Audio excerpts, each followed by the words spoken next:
ఏం కావాలి సార్? మేము తలో కంట్రీ వెళ్ళిపోతున్నాం అండి, ఒక గ్రూప్ ఫోటో కావాలి. అలాగే, మీరు పేపర్ చదువుతానండి, నేను లైటింగ్ చేసి వస్తాను.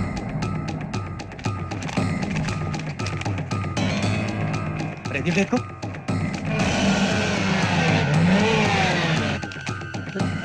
త్వరగా వెతకండి రా.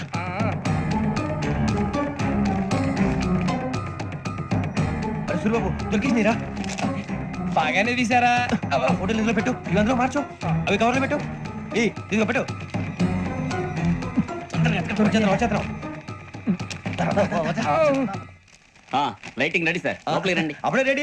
చాలా బాగా రావాలి ఫోటో, మరి మళ్ళీ ఎప్పుడు కలుసుకుంటాం ఏంటో. Ready sir? సరిగ్గా నుంచోండి. కొద్ది పక్క. Okay okay, ready sir, smile. Please 1 minute, నా ఫ్రెండ్ డీసీపీ వచ్చాడు, మాట్లాడచ్చు.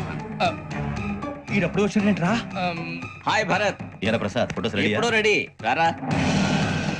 ఇదిగో లోపల పార్టీ వెయిట్ చేస్తుంది, ఒక స్టిల్ తీసి వస్తా, కూర్చో. పదరా, నాకు కూడా ఫోటో తిద్దు కానీ. రా మరి.